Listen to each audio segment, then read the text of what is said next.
Bismillahirrahmanirrahim. Mənim əziz türk dilli qonşularım, mən sizləri həmvətənlərim adlandırmıram.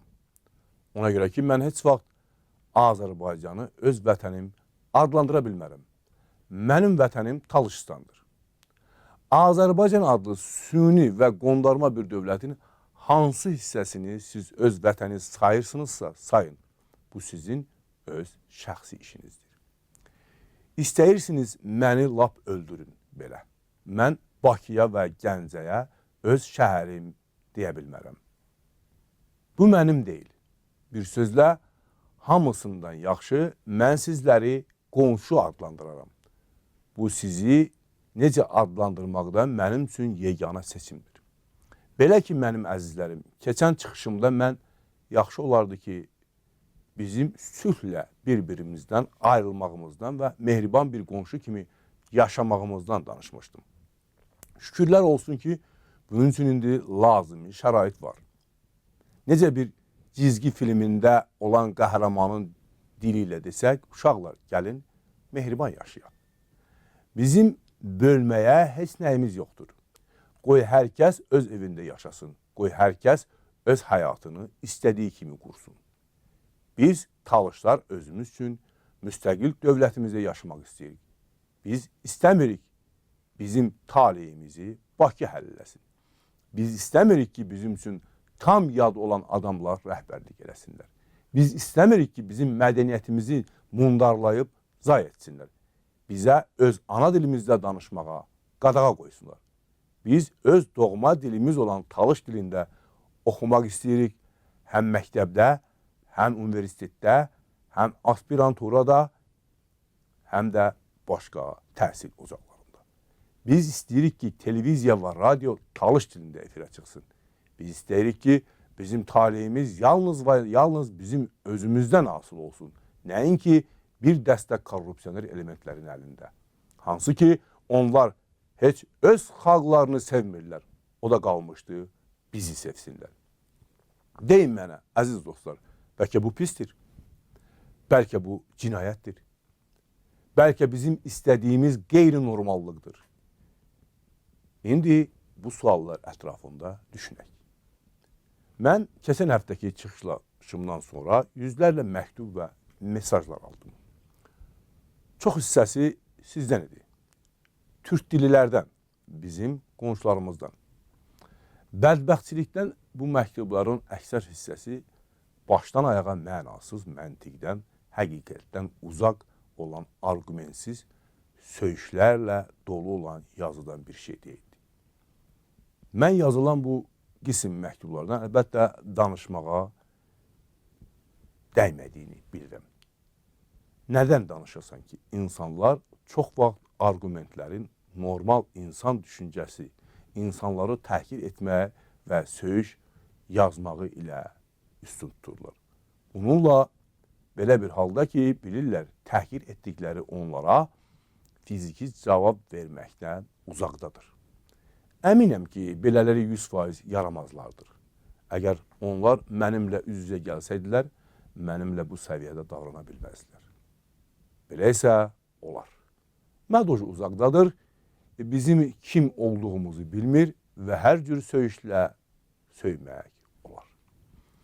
Bu, birinci növbədə kişi olan xeylağa yaraşmayan qorxaqlı və namərdlik nişanəsidir. Belə olmaz, mənim əzizlərim. Siz məni yox, özünüzü təhqir edirsiniz. Siz öz insanlıq səviyyənizi alçaldırsınız. O səviyyə ki, ümidvaram sizlərdə hələ də az da olsa, cüzü də olsa qalmaqdadır. Elə etməyin, mən qadanızı alım. Gəlin, ədəbi dildə normal diskusiya aparaq. Soyuqqanlıqlı və arqumentlərlə bir-birimizi eşidək.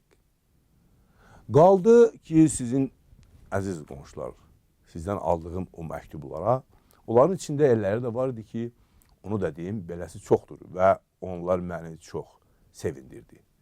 Mən istərdim ki, onlardan bəzilərinin sətirlərindən sizin üçün oxuyum və bununla da türk dillilərim də arasında sağlam düşüncəlilərin, dövlətçilik müdürlərin olduğunu göstərim. Baxın, biri Sumqayıtdan belə yazır.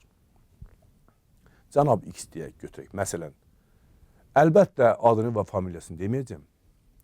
Yazır, hörmətli Zabil müəllim. Mən ingilis dili müəllimiyəm.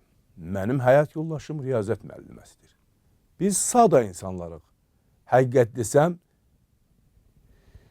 sizi sözləriniz mənə çox təsir etdi. Əvvəlcə mən belə düşündüm, necə ola bilər ki, bizim vətənimiz Azərbaycan parçalansın. Talışlar da hansı ki, başları necə deyərlər, gecə saat 12-dən sonra işləyir. İfadəmə görə üz istəyirəm, müstəqillik alacaqlar. Bu cəfəngiyatdır. Buna yol vermək olmaz. Əlbəttə, əvvəlcə mən sizin çıxışlarınızın təsirindən sonra yalnız belə düşünürdüm. Sonra azca fikirləşdim. Hər şeyi götür qoy elədim.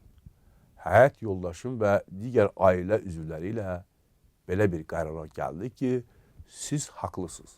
Artıq belə yaşamaq olmaz. Həyat insana bir dəfə verilir. Hər bir insanın öz evi olmalıdır və hər bir xalq öz taleyinin sahibi olmalıdır. Nəhayət, ən axırda biz bütün ailə üzvləri ilə belə bir yekdil qərara gəldik ki, Azərbaycan adlı bu Himmerlər cəmiyyəti bizə nə vermişdir? Bədbəxtçilikdən, göz yaşlarından, müharibə, səfalət və aclığından, düşmənçilikdən başqa heç nə. Ona görə Zabil müəllim, sizinlə razılaşmaq qərarına gəlmək fərqindəyəm. Biz gərək ayrı yaşayaq və bir-birimizə hörmət edək. Qardaşlıq və sülh şəraitində. Necə ki, belə hərc-mərclikdə yaşayırıq, necə ki, biz kimin kim olduğunu bilmirik, necə bizim üçün rəhbərliyi səviyyəsizlər, alçaqlar, yaramazlar edir, bizim üçün heç vaxt normal həyat yaşayış forması olmaz. İstəyirsən Azərbaycanlı ol, istəyirsən talış ol, ləzgi ya tat ol. Biz bir-birimizi gözümçıxtıya salıb və bütün dünya nifrət dolu baxışlarla yaşayırıq. Qismətimiz isə aclıq və səfalat olacaq. Baxın, görün, digər bir məktubda yıvlaqlı bir tələbə qız mənə nə yazır? Mən Kənd Təsərrüfatı Universitetində oxuyuram. Mənim atam tarixçidir. O, Bakı Universitetinin tarix fakültəsini bitirib və uzun müddət başqa-başqa təhsil ocaqlarında Sovet İttifaqı Komünist Partiyasından dərs deyib. Pis yaşamırdıq. Sovet İttifaqı dağılandan sonra o bir neçə il dözə bildi. Əvvəlcə hansısa bir kooperativ institutda dərs deyirdi. Sonra o institutu bağladılar. O çöldə qaldı. O anamla birgə biznesə başladılar. Balaca bir dükkan açdılar. İrandan və Türkiyədən cürbəcürə mallar gətirib satırdılar. Anam İstanbula gedib satmaq üçün mallar alıb gətirərdi. Mənim böyük qardaşım Qarabağ müharibəsinin əlili və bacılarım onlara kömək edirdi. Mən evin son beşiyəm. Sonra bütün bunlar darmadağın alt-üst oldu. İstəmirəm hamısını burada yazın. Çox darıxdırıcı olar sizin üçün. İndi atam sürücü işləyir. Anam isə bizim bir varlının evində xidmətçilik edir. Qardaşımla bacılarım bir təhər başlarını girləyirlər. Bütün bu illər ərzində inanın Zabil müəllim, ürəyimi sevindirən hal bu idi ki, bizim qan düşmənlərimiz olan ermənilər bizdən çox pis yaşayır, azından qırılır və az qala yer üzündən silinmək ərəfəsindədirlər.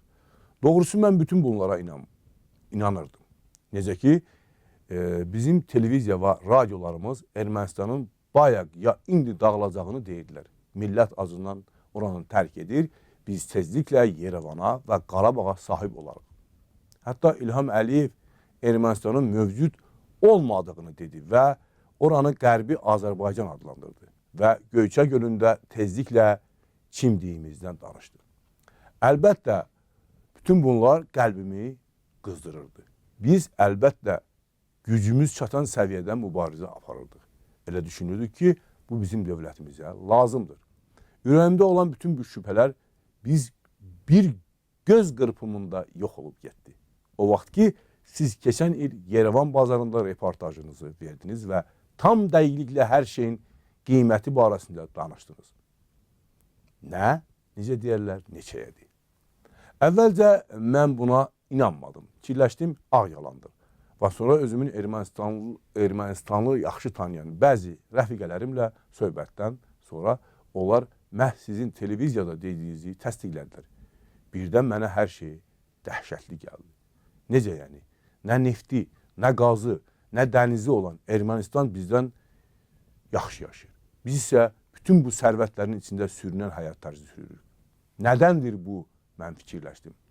Bəlkə ancaq Əliyev klanı və ətrafında olan parazitlər dəstəsi ölkənin sərvətini talayır, xalqı əliboş saxlayır. Yox, mənim üçün izah etdiyi bəzi bilgili dostlarım. Müxtəsəri mənim çox sevdiyim tarix müəllimim. Əsas problemi bunda olmamağını dedi. Bizim bədbəxtçiliyimiz əsas mənbəsi dövlətimizin hərc-mərclik tipli qurumundadır.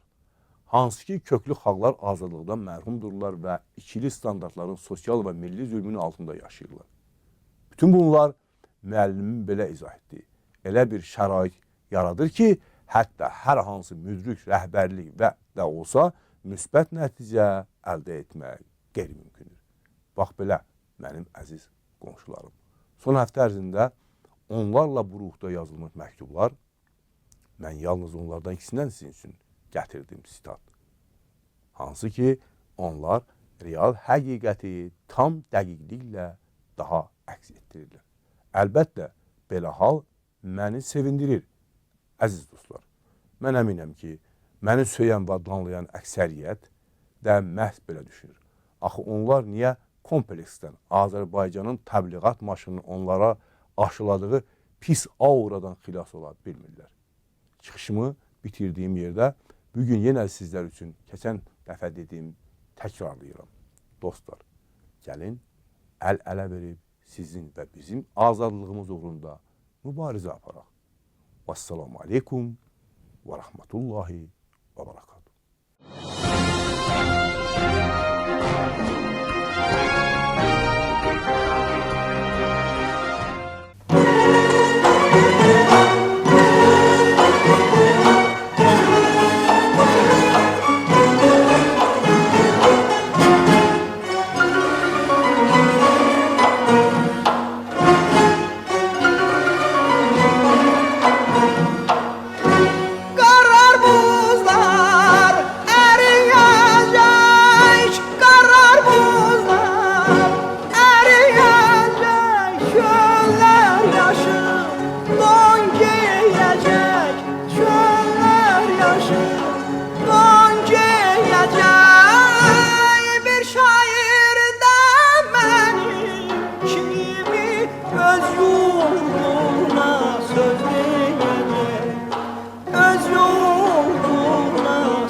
Olmayanda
göklerde kaleydi kaş.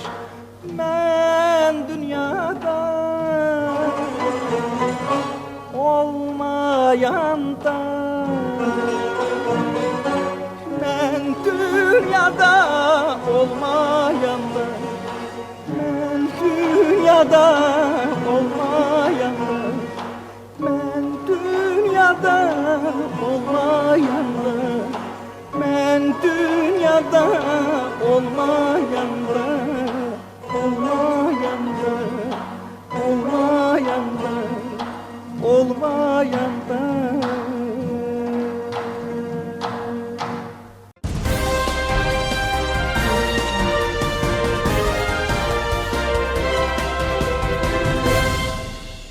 Günaydın dostlar.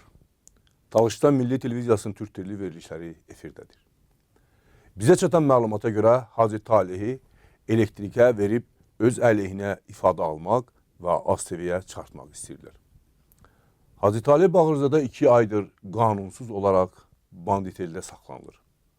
Ona ağla gəlməz işgəncələr verilir. Heç faşistlərin də etmədiyi bir vəhşiliyi Əliyevlər rejimi etmək əzmindədirlər. Hacı Talih Bağırzadəni elektrik cərəyanını verib öz əleyhinə ifadə almaq və ASTV-yə çıxartmaq istəyirlər. İndi bu qaniçən rejimin planı budur. Yoxsa xalqı bu aclıq və səfalətdən çıxartmaq barəsində qəti düşünmürlər.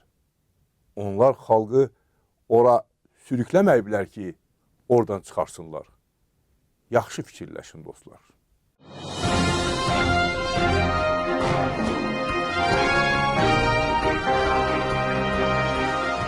İlham Əliyev məmurlara lifan sürməyi tövsiyə etdi.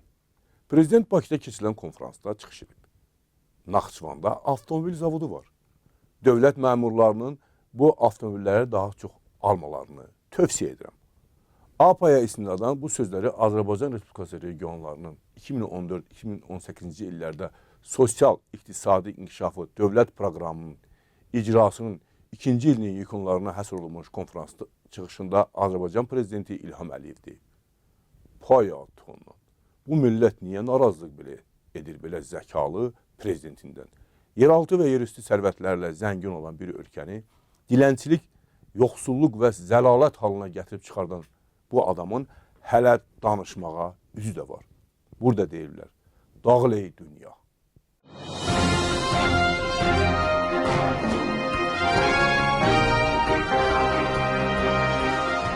Hacı İnqilab Əhədov həbs olundu. Bizə çatan xəbərə görə dünən evinin ətrafı çoxsaylı polis əməkdaşları tərəfindən əhatəyə alınıb. Azərbaycan İslam Partiyasının sabiq sədr müavini İnqilab Əhədov Salyanda saxlanılıb. Məlumata görə o, yaşadığı Salyan şəhərində evində saxlanılıb. İnqilab Əhədovun hansı səbəbə və ittihamlara əsasən saxlandığı məlum deyil. Qeyd edək ki, İnqilab Əhədov AİP-in sədr əvəzi Hacı Elçin Manafovun istifaya getməsinə qədər onun birinci müavini vəzifəsində çalışıb. Hacı İnqilab Əhədov möhkəm əqidəli dindardır. Bu qaniçən rejim insanları zəlil etməkdə usanmaq nə olduğunu bilmir. Allah bunlara lənət eləsin.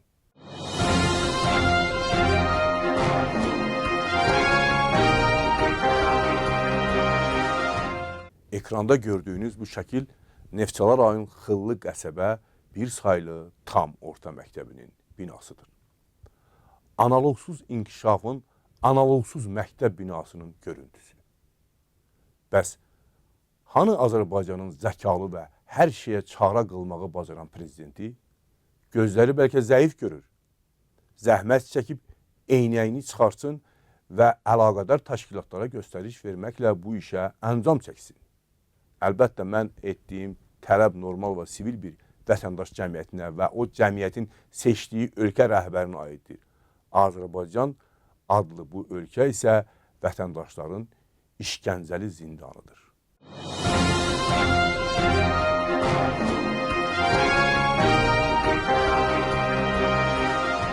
Muxbirimizin Bakıdan bizə göndərdiyi bu şəkillərə yaxşı nəzər salın. Bakının əksər dükanları bu haldadır. Qaniçən, oğru və cinayətkar rejim biznes sahiblərinə belə divan tutur. Manatın devalvasiyaya uğraması və səriştəsiz rəhbərliyin uzbatından ölkə xaos vəziyyətindədir. Xırda sahibkarlar tam müflis vəziyyətindədirlər. Hər şey qoyub ölkədən çıxmaq məcburiyyətində qalırlar. Azərbaycana sanksiyaların elan etmək ərəfəsindəyik. Sanksiyalar qüvvəyə minəndən sonra bizi hansı fəlakətlərin gözləməsini anlamaq çox da çətindir. Necə deyərlər, kərəmi burada ağlamaq tutar.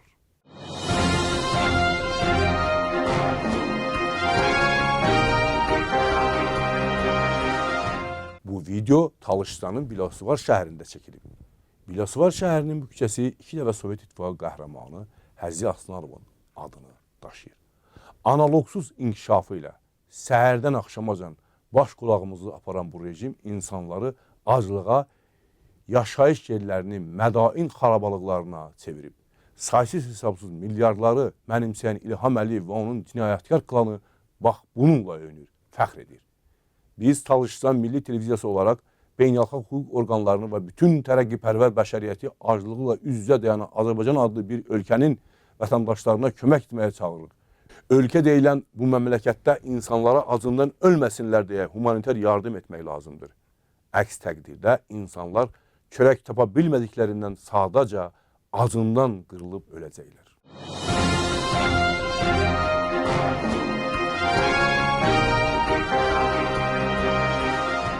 Azərbaycanda Las Vegas quruldu. Pul səpmə, əxlaqsızlıq, içkilər. Bugünlərdə sosial mediada ciddi şəkildə tənqidə məruz qalan video çarxlar paylaşılıb. Ölkənin ən ağır dönəmində pula pul deməyən məmur evladları bir araya gələrək Las Vegas qurublar. Kütləvi şəkildə əxlaqsızlığı, içkibazlığı, harınlığı təbliğ edən video cəmiyyətdə qızıq yaradıb. Videonu paylaşan onlarla vətəndaş bunu ölkədə qəsdən qarşılıqlı yaratmaq insanların çətin durumunda qızıq yaratmaq və beləliklə siyasi sabitliyi pozmağa cəhd kimi qiymətləndiriblər.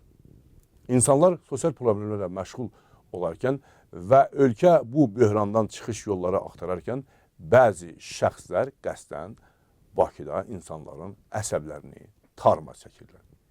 Videodan aydın görünür ki, gənclər Bakıda keçirilən bu əyləncə zamanı bütün oyunlardan çıxırlar. Göyə dollar səpilib, qumar oynanılıb, içkilər su kimi içilib. Bununla belə biz yenə də avamcasına bunların indiki rejimə qarşı provokasiya olduğunu deyirik və inanırıq. Əslində isə bu Əliyevlər rejiminə xas olan xalqdan uzaq halda yaşayan həyat tərzləridir. Sadəcə qarnımız azca çox olan vaxtı belə şeylərə göz yumuruq. Vəssalam.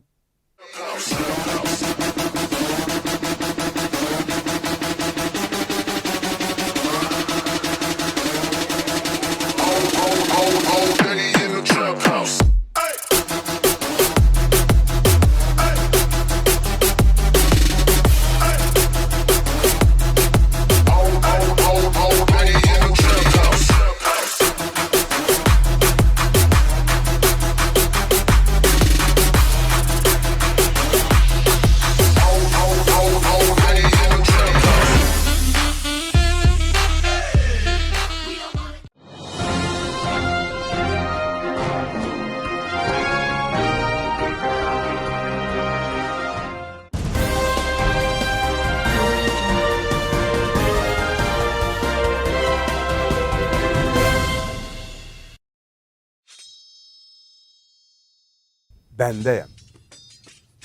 Haqq yolunda haqdan qəti dönmərəm. Nə soluma, nə sağıma çönmərəm. Bu yolda mən alışaram, sönmərəm. Kərbaladan dərsi alan bəndəyəm. Mən Zərdüstdən hasil olan bəndəyəm. Soy kökümü nə dinimi danmaram. Allah verən öz dilimi danmaram. Doğma yurdu öz elimi danmaram. Bil Adəmdən sonra qalan bəndəyəm. Mən Zərdüştdən hasil olan bəndəyəm. Nankör qonaq torpağımı taladı. Halalıma min haramı caladı. Vətənimdə nifrət odun qaladı. Qəlbi məhəbbətlə dolan bəndəyəm. Mən Zərdüstdən hasil olan bəndəyəm. Mərdlik etdim, namərd qədrin bilmədi. Xoş günümə nə sevindi, gülmədi. Dərd artırdı, bir dərdimi silmədi. Şümrə qarşı qılın çalan bəndəyəm. Mən Zərdüstdən hasil olan bəndəyəm. Yadellidən dost tutmağın sonu bu. Xisləti bu, geyindiyi donu bu. Mənlə indi danışığı tonu bu. Namərd cana qorxu salan bəndəyəm.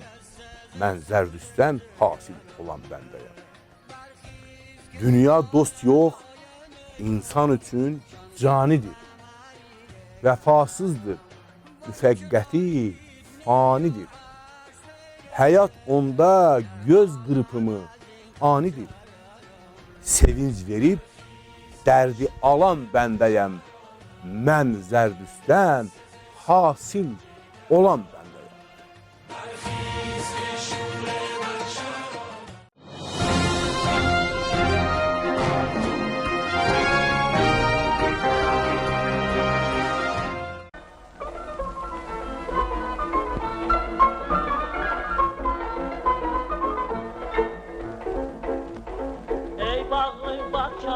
Yamyaşıl şəhər, hər səhər salamlar səni göy xəzər. Ey bağlı baxşalı, yamyaşıl şəhər, hər səhər salamlar səni göy xəzər. Şöhrətin var sənin, söhbətin var sənin, bizim diyarda, bu şən diyarda. Dağların baş başadır, bağların tamaşadır.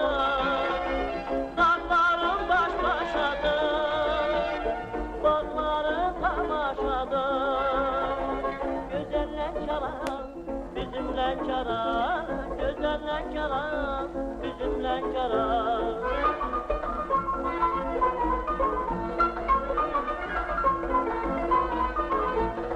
Hər evdən səs gəlir, ol mənə mehman. Gəlkən ətirilir, rəngli çayımdan. Hər evdən səs gəlir, ol mənə mehman. Gəlkən ətirilir, rəngli çayımdan. Dövrazın var sənin, dorazın var sənin, bizim diyarda, bu şən diyarda.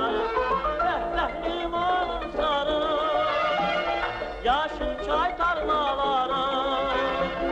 Rəhbəhli limanın sarı, yaşıl çay tarlaları. Gözəl Lənkəran, bizim Lənkəran, gözəl Lənkəran, bizim Lənkəran.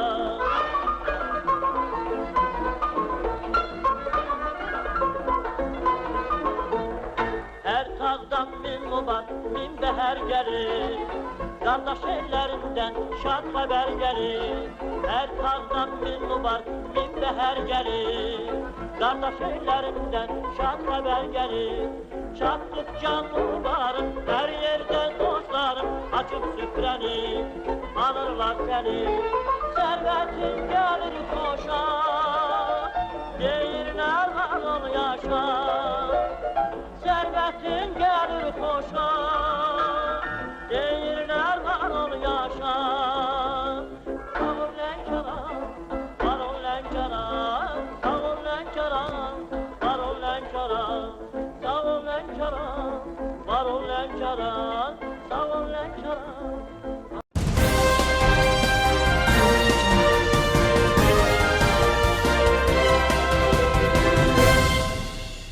Azərbaycanda islahat gözləntisi fiyaskoya uğradı.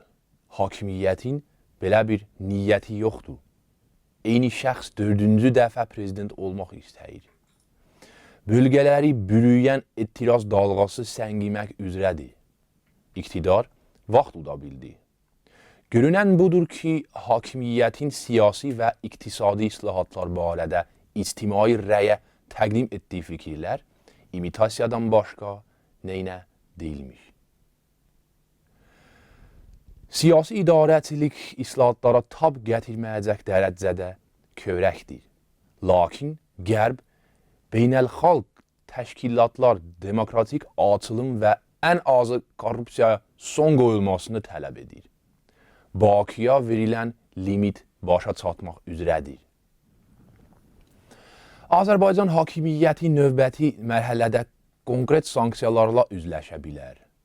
Nüfuzlu təşkilatların hesabatlarında və Qərb mətbuatında elə məmurların adları açıqlanır ki, onlardan hesab tələb etmək hazırki reallıqda möcüzə olardı. Bütün ifşa kampaniyası da bəlkə elə buna hesablanıb. Artıq istər ölkə daxilində, istərsə də beynəlxalq aləmdə belə rəy formalaşıb ki, Azərbaycanda korrupsiyaya qarşı mübarizə barədə deyilənlər imitasiyadan başqa bir şey deyil. Nə qədər ki, ölkədə korrupsiyaya qarşı mübarizədə nəzarət şəffaf deyil və nəzarəti hakimiyyət özü həyata keçirir, bu sahədə nəyəsə nail olmaq inandırıcı görünmür.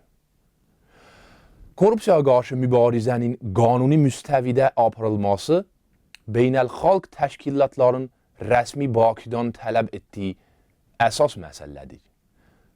Çıxış yolu sayılan addım məmurların gəlir deklarasiyaların göstərilməsinə nail olmaq problemin həllinə yardım edərdi. Bu məsələ ilə bağlı 10 ildən artıqdır qanun olsa da, məmurlar deklarasiyalarını hələ də doldurmur. Beynəlxalq təşkilatların təmsilçiləri hesab edir ki, Azərbaycanda korrupsiyanın ifşa edilməsi qanunvericilik səviyyəsində məhdudlaşdırılıb. Dövlət sirri haqqında qanuna edilən dəyişikliklərə görə jurnalistlərə təsərrüfat subyektlərinin sahibləri barədə məlumat toplamaq qadağandır. Yəni, korrupsiyanı ifşa etmək jurnalistlərə yasaq edilib. Bir sözlə, qanunvericilik səviyyəsində korrupsiya faktlarının aşkarlanması imkansızdır.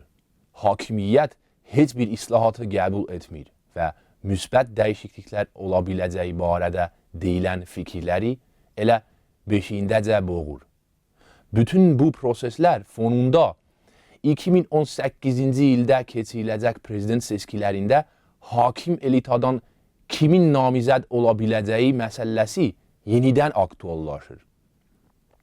Eyni namizədin 4-cü dəfə irəli sürülməsi cəmiyyətə eyni problemləri təklif etmək demək olacaq. Bu isə vəziyyətin absurda çatdırılmasıdır. Cəmiyyət buna razı ola bilərmi? Bu suala cavab birmənalıdır. İqtidarın seçkilərə qatılmaq istəyi anlaşılandır. Lakin nəyə görə eyni namizəd daimi və əbədi hesab olunmalıdır? Digər tərəfdən İlham Əliyevin alternativi yoxdur deməklə, iqtidar mənsubları hakimiyyətin islahata münasibətini nümayiş etdirirlər. Əslində İlham Əliyevin alternativi yoxdur deyimi özünə inamsızlığın təzəhürüdür. İqtidar ideoloqları anlayır ki, başqa namizədlə seçkiyə qatılmaq antidemokratik sistemin çöküşü demək olardı. Odur ki, iqtidar namizədini 2018-ci ildə də dəyişməyə həvəsli deyil. Başqa bir namizədi dəstəkləmək hakimiyyətin dağılması və cəmiyyətdə alternativlər çoxdur deyiminin aktuallaşması demək olardı. Eyni şəxsin prezidentliyə təqdim etmək yaxın 5 ilə, 10 ilə də heç nəyin dəyişməyəcəyinin anonsudur. Artıq Azərbaycanda seçki əhəmiyyətsizləşir. Bu isə son dərəcə ağır fəsadlara yol açır. Əhali məmur özbaşınalığı korrupsiya, bürokratik əngəllərdən, cəzasızlıqdan bezib. Belə bir cəmiyyətə alternativin və seçim haqqın yoxdur deməyin bədəli də ağır ola bilər. Alternativsizlik yalnız qapalı həbsxanalarda olur. Məhbus ona verilən qidanı yeməyə məhkumdur. Çünki ona başqa seçim haqqı tanınmır. Azad cəmiyyətlərdə isə həmişə seçim olur və heç də eyni şəxsi üçüncü dəfə dalbadal 90% seçici dəstəkləmir. Avropada hətta ən nüfuzlu siyasi liderin elektoratı 30-40% keçmir və onların siyasi hakimiyyətdə həyatları heç bir halda 40-50 il olmur. Yeni Azərbaycan Partiyası artıq 22 ildir ki iktidardadır. Bu 22 ildə yalnız force major halına görə prezidentliyə namizəd bir dəfə dəyişib. İndiyə qədər hakim partiyanın yeni lider yetişdirə bilməməsi utanc verici haldır. Bu demokratiyaya ziddir və təşkilatın demokratik dəyərlərə hörmətsizliyinin bariz nümunəsidir.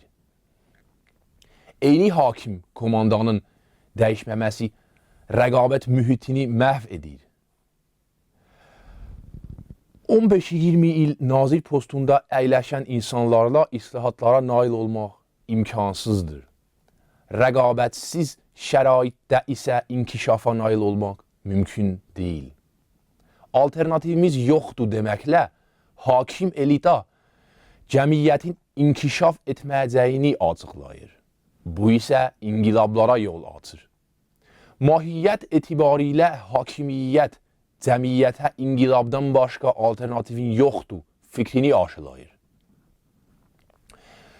İqtidara demokratiyanın taleyi maraqlandırmır. Hakim elita belə hesab edir ki, nə isə dəyişdirməyə ehtiyac yoxdur.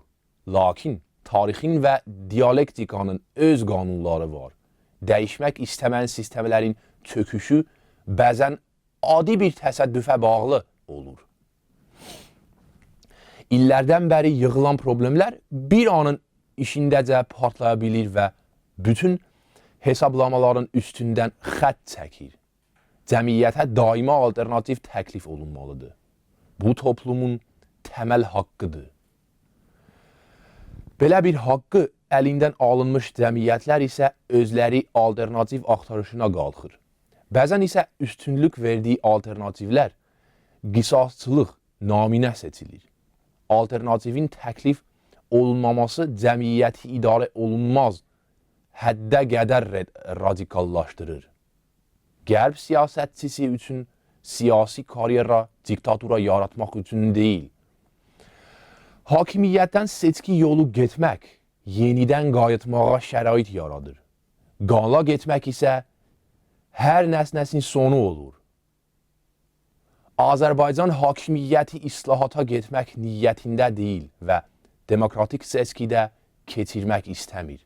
Bu isə o deməkdir ki, nə iqtisadi çöküş, nə sosial böhran, nə də siyasi məhbuslar problemi həll edilməyəcək. Ən yaxşı halda ölkədə yumurta islahatı həyata keçiriləcək.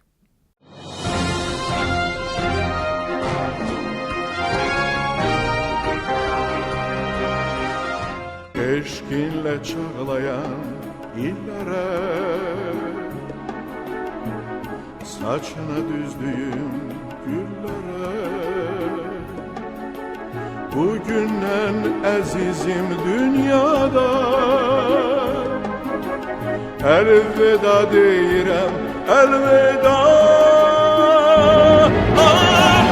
Bir zaman çarpan yürekli bir zaman çakan şimşeklik bir zaman hayata gerekli. Bir zaman çarpan yüreklik bir zaman çakan şimşeklik bir zaman hayata gerekli.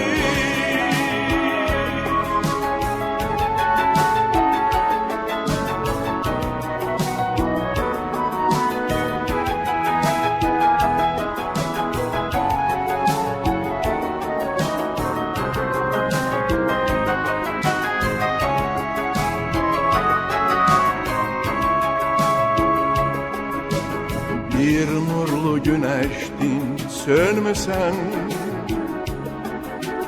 el çatmaz hayala dönmüsen, günahkar gezmeyek dünyada,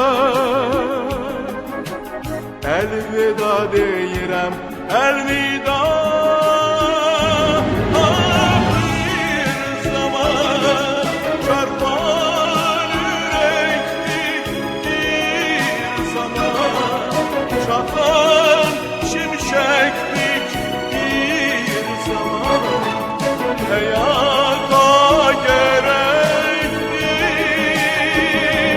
Ah, bir zaman çarpan yüreklik, bir zaman çakan şimşeklik, bir zaman hayata gerektik.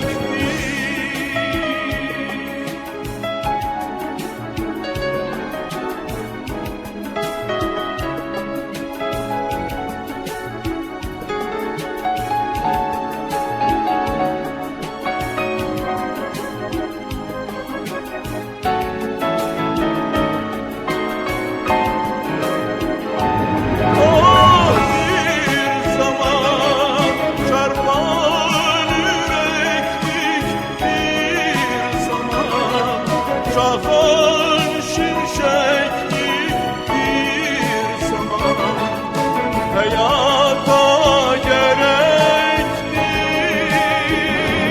Oh, bir zaman çarpan yüreklik, bir zaman çakan şimşeklik, bir zaman hayata gerektik.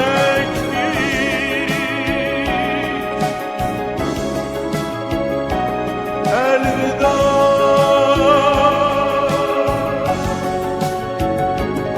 elveda.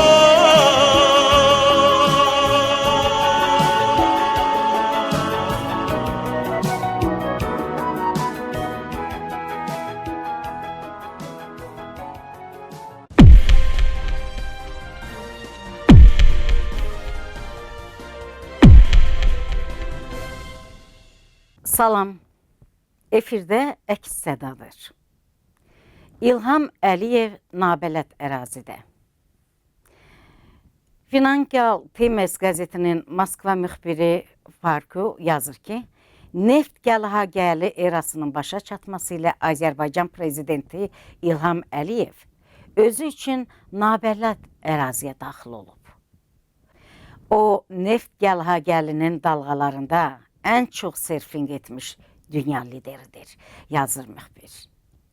Məqalədə deyilir ki, İlham Əliyevin hakimiyyəti atasından qəbul etdiyi 2003-cü il neft qiymətləri yüksəlişinin başlanğıcı ilə üst-üstə düşmüşdü. O, növbəti 10 il ərzində firavanlıq üzərində hakimiyyətdə olub. Bakını Xəzərin Dubayına çevirib. Lakin Azərbaycanın neft gəli böyük titrəyişlə sona çatıb.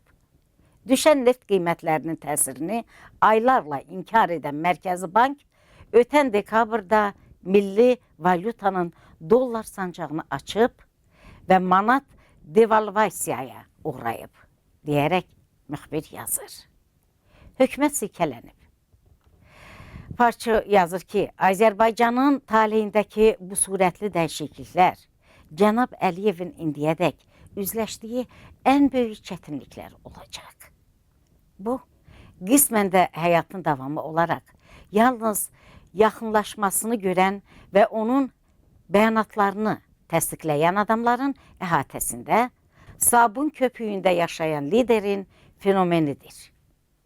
Məqalədə qiymətlərin qalxması, işsizliklə bağlı ölkənin regionlarında artan etirazlardan da söhbət açılır. Hökumət silkələnib, yazır müxbir. Beynəlxalq Sülh Fondunun baş araşdırmacısı Thomas Deval deyir ki, bu Azərbaycan üçün yeni fazadır.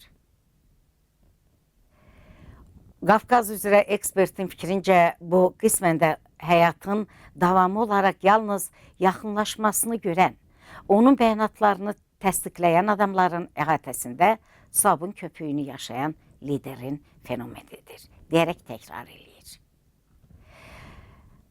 Thomas Deval Azərbaycan hakimiyyəti haqqında onlar daha sonra baş verəcəklərə hazır kimi görünmürlər deyir.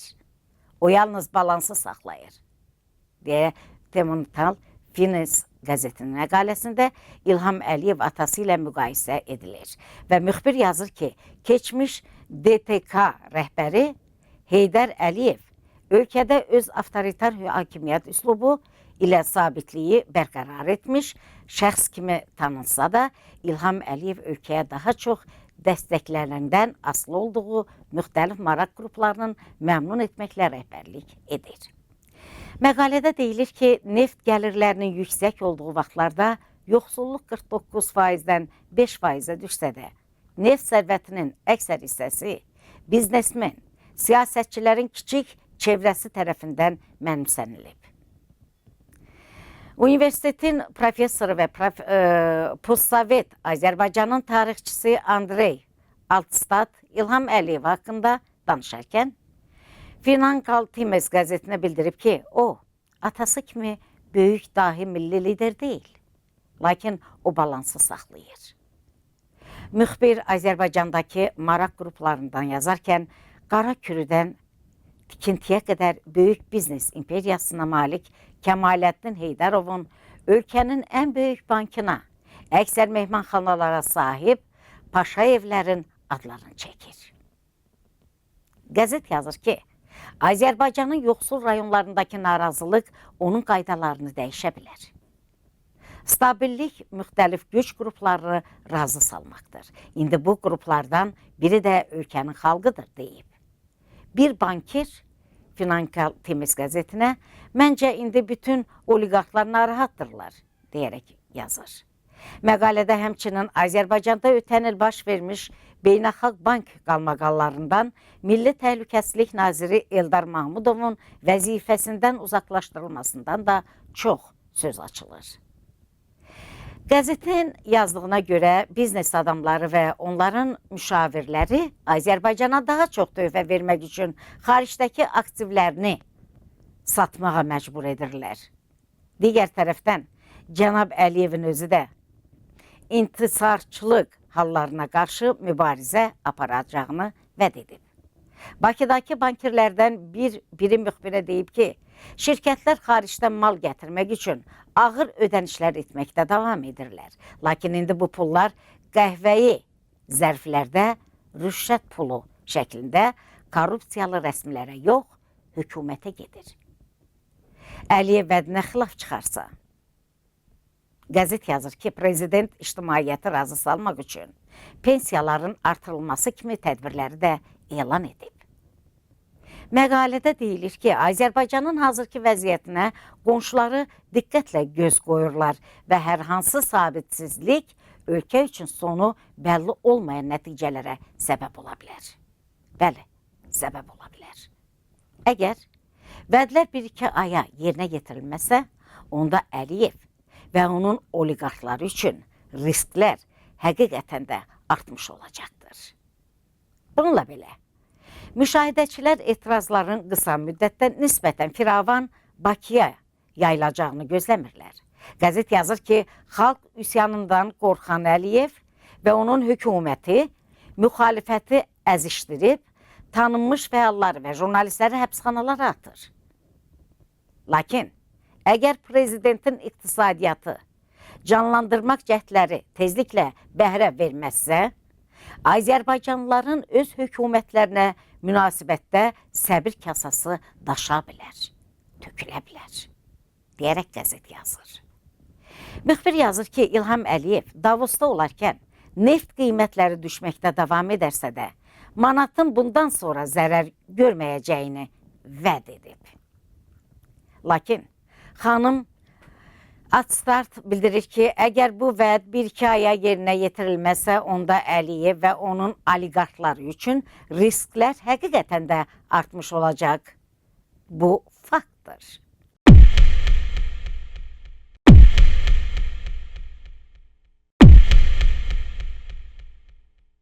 Leyla Əliyevanın ev tikdirdiyi itlər qədər hörmətim yoxdur.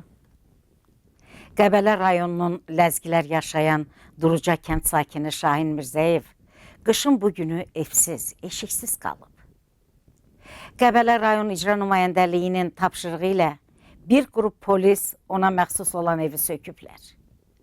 Dolanışığını arıçılıqla təmin edən Mirzəliyev 43 manat pensiya alan 3-cü qrup əlilidir. O bu haqsızlıqla bağlı ölkə başçısı İlham Əliyevə müraciət edir. Onun sözlərinə görə evi Kəmaləddin Heydarovun tikdirdiyi Tufandaş adlı otelə görə sökürlər. Qəbələ rayon icra hakimiyyətinin memarlıq şöbəsinin müdiri, baş memar Təbriz Abdulxalıqov, Şahin Mirzəliyevin Duruca kəndində evi olmadığını qeyd edib. O, başqasının torpağında taxtadan daxma tikmişdi, deyir. Dəfələrlə onun sökülməsi ilə bağlı xəbərdarlıq edilibdi. Adam da əhəmiyyət verməyib, ona görə də məcburi qaydada sökülür, deyərək barbar bağırır. Diqqəti çəkən digər məsələ isə polislərin videonu çəkən vətəndaşa qarşı davranışı olub. Onlar video çəkilişi dayandırmağı tələb edir və həmin şəxsə fiziki güc tətbiq ediblər. Hüquqşünas Ələsgər Əhmədoğlu deyir ki, ictimai əhəmiyyət daşıyan istənilən məsələlərdə hər kəsin məlumat almaq hüququ var. Hər bir şəxs informasiya toplamaq məqsədi ilə kameradan istifadə edə bilər. Konstitusiyanın 50-ci maddəsinə görə hər kəs istədiyi məlumatı qanuni yolla əldə edə bilər və yaya bilər. Azərbaycanın ratifikasiya etdiyi Avropa İnsan Haqları Konvensiyasının 10-cu maddəsində də bu hüquq hər kəsə şamil olunur, tanınır. Yəni, şəxsin jurnalist olub olmamasından asılı olmayaraq hər kəs məlumat toplamağa və onu yaya bilər. Onunla qadağan olunan sirlərdən başqa istənilən məlumat buna daxildir. Hələ məhkəmə qərarı olmadan, üstəlik rəsmi polislərin hansı ki, onların belə bir vəzifə borcu yoxdur, bunu etməsi ciddi səlahiyyətləri aşmasıdır və çəkilib ictimaiyyətləşdirilməsi zəruridir. Fakt budur. Bir çox hallarda cinayət məcəlləsinin ən ağır maddəsi ilə cinayət işi açılır. Bunun məqsədi sonradan rüşvətə yol açılsın və maddəni yüngülləşdirməyə şərait yaransın. Təsəvvür edirsiniz? Azərbaycan həbsxanalarında daha çox siyasi məhbusların deyil, adi məhbusların hüquqları tapdalanır. Amma bunu ictimaiyyətləşdirmək imkanı yoxdur. Xarici məhbuslar var ki, ekstradisiya olunmalıdır. Müraciət ediblər, səfirliklər də razıdır, amma onları öz ölkələrinə vermirlər ki, vermirlər. Əf siyahisinə düşmək üçün pul vermək vaxtları müzakirə olunur sosial şəbəkələrdə. Təbiidir ki, insanları düşündürür ki, necə ola bilər ki, əf sərəncamında yer alan bir çox məhkum ağır cinayət törədib və ağır cinayətlə günahlandırılıb, onlar azadlığa çıxır, amma günahı olmayan siyasi məhbuslar, cəzası az olan, ümumiyyətlə, bayaq qeyd olunduğu kimi cəzasının yarısını çəkmiş olan məhbuslar azadlığa buraxılmır. Necə olur? Qəribə deyilmi?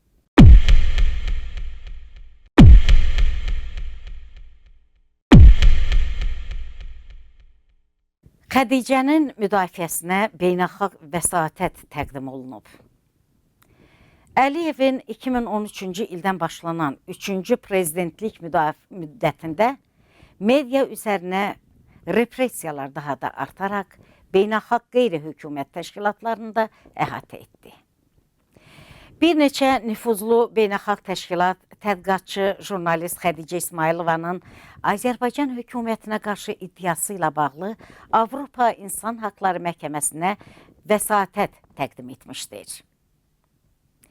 Article 19 Qlobal İfadə Azadlığı kampaniyası beynəlxalq PEN təşkilatı, Media Beynəlxalq Dəstək, İnsan Hakları naminə Beynəlxalq Partnyorluq, Partnership for Human Rights və Jurnalistlərin Müdafiə Komitəsi, üçüncü tərəf kimi Xədicə İsmailovanın işi ilə bağlı vəsatətlə çıxış etmişlər.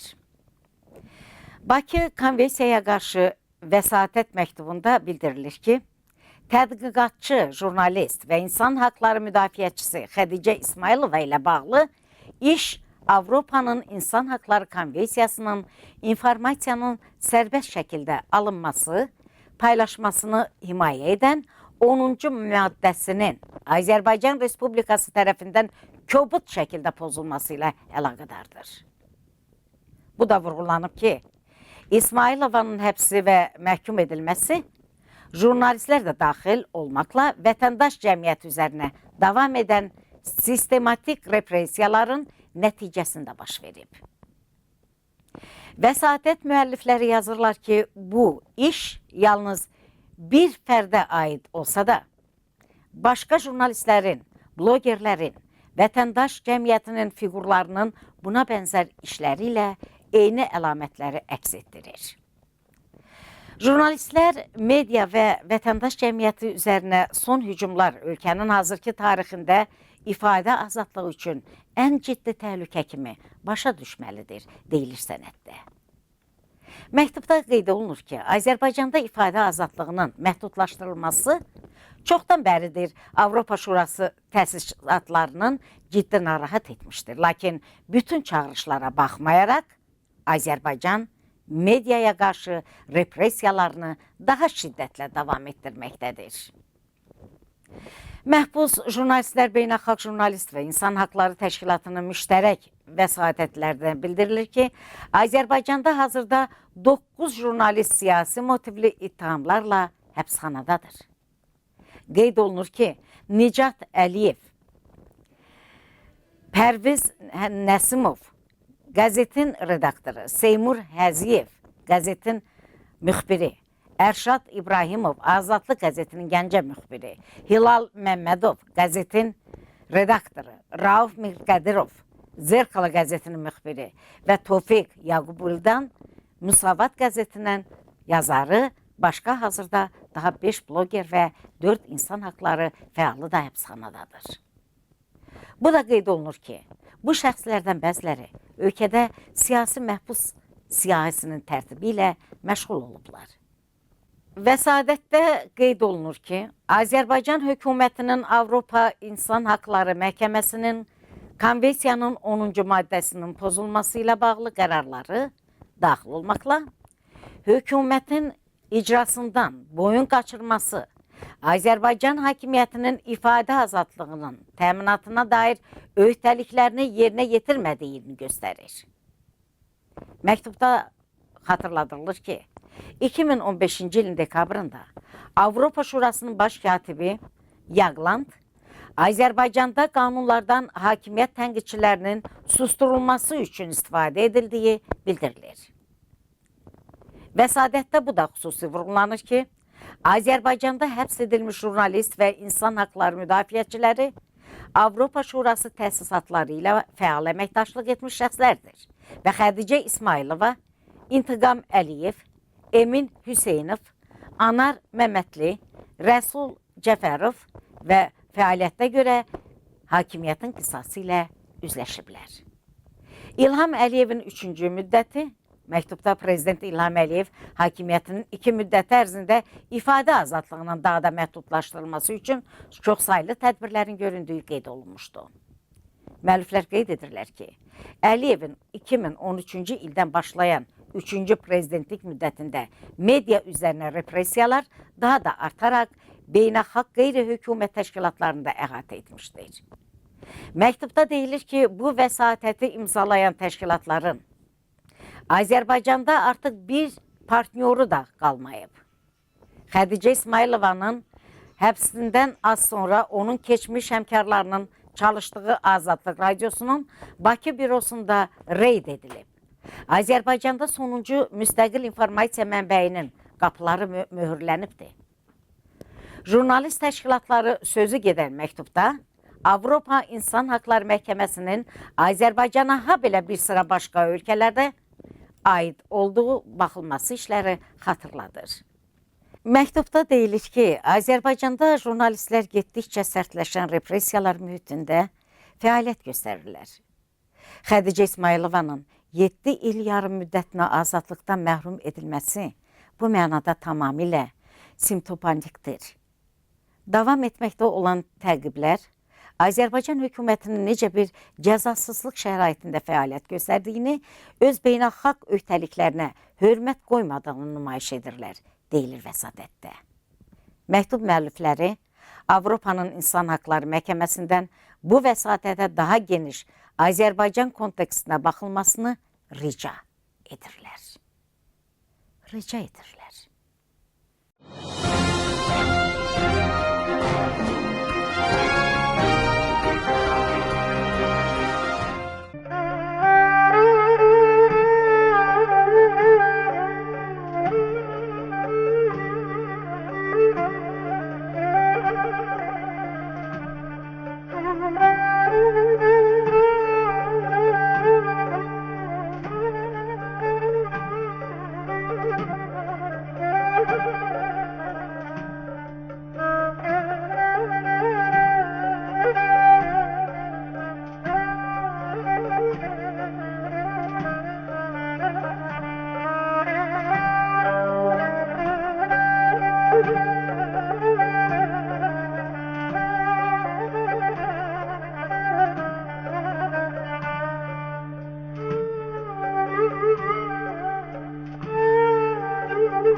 Salam əziz izləyicilər.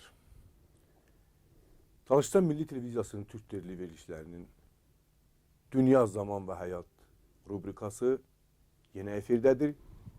Yenə də həmişəki kimi rubrikanın aparıcısı və bizim daimi qonağımız studiyanın Doktor Yaqub Çəkəryan sizin huzurunuzdadır.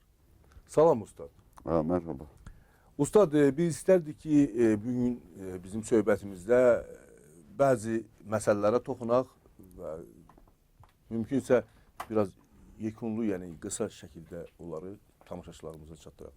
Birinci sual bundan ibarətdir ki, biz bilirik ki, bu İran İslam Respublikasının üzərində o sanksiyalar ki var, 30 il müddətində onlar elan edilmişdi, onlar götürüldü və ilk sanksiyasız İran rəhbəri Həsən Ruhaninin İtaliyaya səfəri olacaq. Evet. Və bu səfər barəsində bəlkə bizim üçün bəzi şeyləri danışasınız mütəxəssis. İran Cumhurbaşkanı Hasan Rouhani zaten İtalya'yı ziyaret etti. Bu ilk ziyaret. Bu embargonun ve müeyyidelerin yani sanksiyaların kaldırılmasından sonra orada çok önemli anlaşmalar imzalandı. Mukaveleler 17 milyar dolar değerinde. Daha doğrusu 17 milyar avro değerinde bildiğim kadarıyla. Bu anlaşmalar gereği İtalyanlar İran'da demir yollarını, boyaz tren yollarını modernize edecekler. Hızlı boyazlar Avrupa'da olduğu gibi mesela saatte 300 kilometre hız yapan trenleri, boyazları getirip orada çalıştıracaklar. Bazı fabrikalar kuracaklar. Bundan önce de İran Fransızlara Aerobus teyyare şirketine 114 tane teyyare sipariş vermişti. En asri, en modern teyyareler. İran'ın biliyorsunuz Avrupa ve Amerika bankalarında 100 milyar dolar kadar meblağı vardı. Embargo olduğu için İran'dan petrol alan, neft, gaz alan ülkeler bu parayı bankalara yatırıyordu. İran'a transfer edemiyorlardı, veremiyorlardı. Ya da bir kısmını gıda maddeleri ilaç ve tıbbi malzeme olarak Əvəz edildi. veriyorlardı ama aldıkları neftin tüm hacmini karşılamadığı için geri kalan parayı bankalara yatırıyorlardı. Bu bankalarda müeyyide embargo sebebiyle İran'a nakledemiyordu bu paraları. Yani bankalar bu İran'ın parasını faizsiz 30 yıl kullandılar. Ayrıca Şah döneminden kalma bu İran'ınki 100 milyar İslam Respublikası'nın. Ondan önce de 20 milyar kadar da Şah döneminden kalma para var. Şimdi bütün bu paraları bu 120 Bəzi ustad bağışlayın sözü kəsirəm. Belə saytlardan mən oxudum, məlumatlar yayılmışdı ki, hətta biz televiziyamızda bunu da keçən verilişlərimizdə talış versiyasında səsləndirdik ki, 100-150 milyar dollar deyirlər, yəni İranın var. Onlar deyirlər ki, ya Jim Kerry deyib ki, bu 150 yox, 50 milyar dollardır. Yəni bu barədə nə deyə bilərsiniz? Yok 100 milyar olduğu kesin. Ha. 100 milyar. John Kerry'nin elinden gelse hiç vermeyecek. Əlbəttə. Mesela İran Şahı'nın o 20 milyarı halktan çalınmış paralar bunlar. Onu hiç vermek istemiyorlar ama vermek durumundalar. Başka çareleri yok. John Kerry'nin sözlerini ciddiye almamak gerekir. İşte bu ellerinde artık elleri geniş. İstediği kadar harcama yapacaklar. Sonra gelecek sene de 114 Aerobus uçağı sipariş etmenin yanı sıra gelecek sene de 90 tane sipariş edecek. Yani bütün hava filosunu, uçaklarını tamamen değiştiriyor. En modern, dünyanın en asri aeroflotu olacak İran'ınki eğer bu teyyareler alınırsa. İnşallah Yani- alınır. Ayrıca embargo neticesinde günde sadece 1 milyon varil neft üretebiliyordu. Şimdi 2 milyon günde, her gün 2 milyon üretecek. Yine gelir, kazanç elde edecek. Yani İran'ı iyi günler bekliyor. Çünkü bu paraları halkın da refahı amacına, maksadına kullanırlarsa Elbette öyle olacak. Şüphesiz ve ki İran çok hızlı bir inkişaf gösterecektir. Əlbəttə ki, biz bilirik ki, İran dövlət başçıları, rəhbərləri öz xalqı ilə onlar yaşayır. Sonra Rohani İtalya'dan da Fransa'ya geçecek. İkinci ülke, ziyaret edeceği ikinci ülke Fransa olacak. Fransa'da biliyorsun önemli bir Avrupa Birliği'nin en ciddi Bəli, ülkelerinden çok ciddi biri. Yani İran'ı çok hareketli günler bekliyor. İnşallah.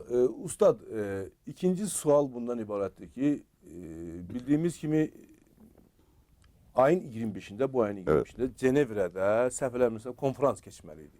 Evet, Suriye konferansı geçmeli. Bəli, Suriya ilə bağlı idi məncə. Və o konferansda əlbəttə ki, o konferans saxlanıldı, təxirə salındı. Xahiş eləyərdik sizdən ki, bunun təxirə salma səbəbini və nəyə görə bu təxirə salındı və haçan onlar deyirlər ki, müəyyən vaxtda təxirə salınıb, yəni olacaq bu haçansa. Və bir də ki, istərdim ki, elə sualımın indi sizin yadınıza salım ki, bir də sizin sözünüzü kəsməyim. Axı bu konferansda İran iştirakçı kimi dəvət olunmayıb və bu barədə də xahiş edirəm bizə məlumat verəsiniz. Konferans ayın 25'inde olacaktı. Ancak bu konferansa katılacak gruplar arasında münakaşa çıktı. Örneğin Suudi Arabistan, Katar, Türkiye bazı terör gruplarının iştirak etmesini istiyorlar. Ve buna Rusya, Amerika vesaire karşı çıkıyor. Yalnız Amerikalılar aslında ciddi bir şekilde karşı çıksalar Türkiye, Katar, Suudi Arabistan Amerika'nın sözünden geçmezler, dinlerler. Galiba bir dalavere yapıyorlar. Bu gruplar arasında mesela Ahrar Aş-Şam, An-Nusra, bunlar cinayet şebekeleri. Bunlar Amerikan veya Birleşmiş Milletler tarafından terör örgütü olarak kabul edilen bu caniler gelip masaya oturacak, müzakere edecekler. Suriye'yi kana bulayan örgütler, bunları kim destekliyor? Bir de İslam ordusu var. Bu İslam ordusunu da Suudi Arabistan'la Türkiye birlikte kurmuştu. Yalancı İslam ordusu. O Evet, İslam ordusu adı demek öyledir. düzgün değil. Evet, Ustad, İslam ordusu üzr istəm demek- sözü kəsmək Evet. üçün. Bütün informasiya agentlikləri, bütün belə kütləvi informasiya agentləri onları İslam dövləti adlandırır. Əslində bu yalan termin əslində özü səhvdir.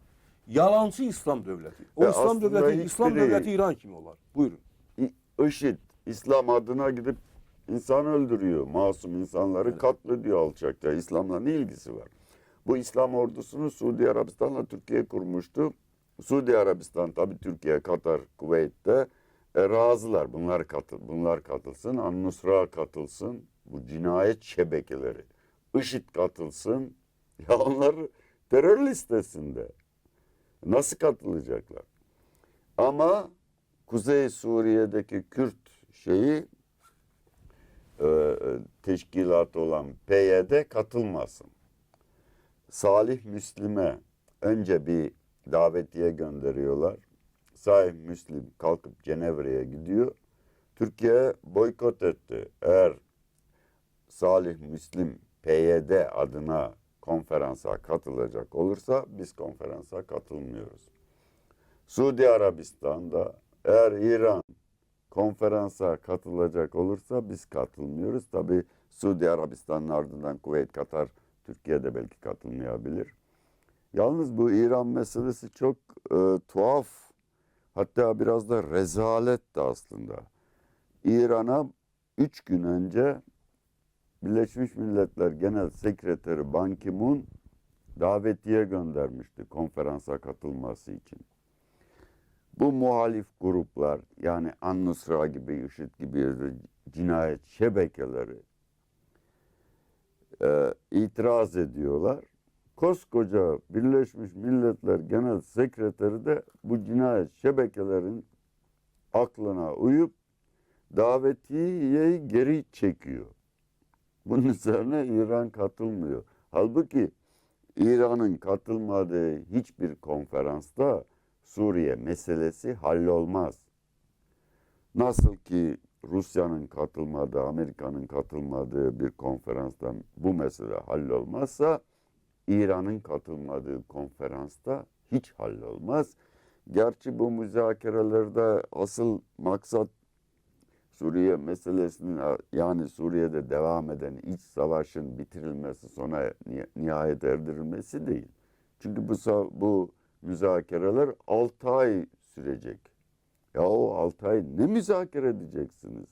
Sonra cinayet şebekeleriyle, İslam ordusuyla, An-Nusra'yla, Ahrar Şam'la, Fetih grubuyla, bunlar da Türkmenlerden teşekkül etmiş bir grup. Onu da Türkiye kurmuştur. Bunlar nasıl kalkıp da Beşer Esad'la bu meseleyi danışacaklar? Yalnız konferans daha gerçi başlamadı. Fakat bir neticesi var ki çok mühimdir. Bu da apaçık ortada. Bütün bu gruplar, An-Nusra olsun, Ahrar Şam olsun, Fetih Grubu, İslam Ordusu, Suudi Arabistan, Katar, Kuveyt, Türkiye olsun, Beşar Esad'ı tanımıyorlardı. Bu konferansta, bu 3. Cenevre konferansıdır. Aynı Beşar Esad'la aynı masaya oturmak mecburiyetinde kaldılar. Yani Beşar Esad'ın Suriye'deki hakimiyetini kabul etmek manasına gelir aynı masada oturmak. Bir de Beşar Esad'ın mevzileri oldukça kuvvetlendi. Laskiye'yi tüm terör örgüt teşkilatlarından temizlemiş durumda. Bağışlayın ustad, Halep sizin üzerine sözünüzü kəsmək saldırıyor. məcburiyyətinə qalım. Üzr istəyirəm. Evet. İndiki halda hər halda siz bununla yaxşı tanışsınız, bir mütəxəssis kimi. Suriya ərazisində neçə faiz torpaqlar, yəni bu cinayətkarlardadır? Yəni qaldı neçə faizi də dövlət tərəfindən nəzarət altındadır? Rus Takribi. müdahalesinden önce 1/3 Beşar Esad'ın hakimiyetindeydi. Geri kalan 2/3 kısmı da Kürtlerin, PYD başkanlığındaki Kürtlerin, An-Nusra'nın ve bilhassa IŞİD'in hakimiyeti altındaydı. Fakat şimdi IŞİD'in mevcudiyeti çok tartışılabilir. Çünkü IŞİD bütün mevzilerini kaybetmiş durumda. Beşar Esad'ın orduları Halep üzerine hücuma hazırlanıyorlar. Eğer Halep'i de alırlar ki inşallah alırlar. İnşallah alacaqlar. Rakka, IŞİD'in merkezi durumundaki Rakka, kuşatma altında girer ve Rakka'da IŞİD'i Suriye'den tamamen temizlerler. Laskiye'nin kuzeyinde, şimalinde hüküm süren En-Nusra orada tasfiye edildi. Fetih grubu, Türkmenlerden teşekkül ettirilen, o da tasfiye edildi. Onlar çekildiler. IŞİD bölgelerine çekiliyorlar.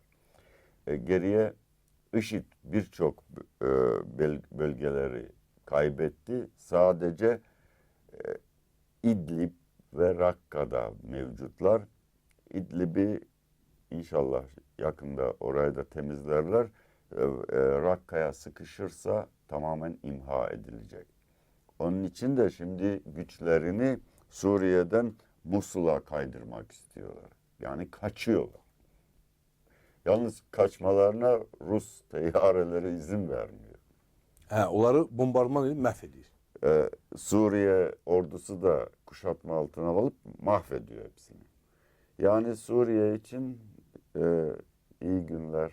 İran'da olduğu gibi İran'ın desteği de tabii İran'ın durumu çok daha düzeldiği için bu destek Biraz da yalnız güclü olacak. daha da güçlü olacak. Manevi, maddi değil, beynelmilel alanda da İran artık destek verecek kudrettedir. Ustad, mən elə bilirəm elə bu yaxşı notda öz bugünkü söhbətimizi yekunlaşdıraq. Evet. Və sonda sizin bizim tamaşaçılara, ümumiyyətlə bizim regiona nə belə ürək açıcı daha nələr vəd edilən bu dünya, bu geopolitik siyasətdə nə vəd edilir? O barada 200 kəlmə deyin ki, yəni bizi nə gözləyir? Yaxşı işlər, pis işləri deməyək. Pis işler zaten hiç bitmiyor bizim regionda. Yeni değil, onlarca yıldır bu katliamlar, göçler, kanlı mücadeleler devamlı sürüyor.